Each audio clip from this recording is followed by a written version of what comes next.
小女孩天生又聋又哑，还缺失了一条右腿，但这并不意味着她被上天遗弃，正是由于听觉存在的缺失，才会更加依赖视觉或其他感官领悟的世界，从而在长期的生活中历练出超强的观察力。哪怕体重远超玛雅3、4倍的同学，她也只需一个动作就能让对方自乱阵脚。仰仗着这一优势长大后，她成了格斗家，残缺的右腿也变成击倒对方的招牌必杀技。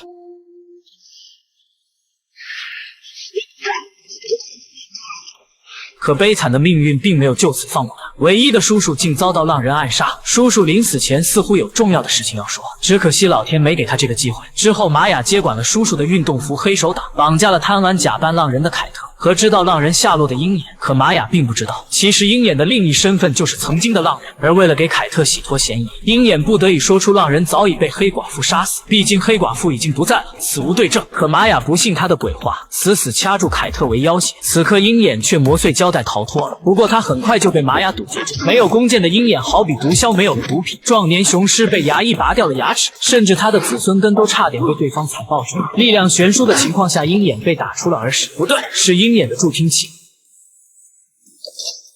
这一重击竟打得鹰眼怀疑人生，勉强爬起身，一边逃跑一边寻找着弓箭。但拿到弓箭，他并没有要了玛雅的手，只是将对方钉在了墙上。想必当年杀死他叔叔的事另有隐情。看到其他人的蜂拥而来，鹰眼又开始了耍帅表演，摆出了他的经典招牌动作，一箭射穿看守的耳朵，解开了凯特的束缚。而凯特平时并没有吹嘘，随后他便与一只耳看守大战在一起。鹰眼也开始收割着帮派小弟的性命，那离弦之箭仿若死神的镰刀，瞬间让敌人在犀利的攻击中倒下，一箭接着一箭收割着敌人的性命。每一支箭都像是来自阎王爷的催命，没用几秒钟，对方就死伤大半。趁局面还能掌控，鹰眼准备带凯特离开。由于没了助听器，两人的逃跑之路全靠默契。很明显，在默契这一块，他们是一点默契也没有，沟通全靠比划的逃亡实在是让人心急。接下来我们将看到很多鹰眼的奇葩新箭头。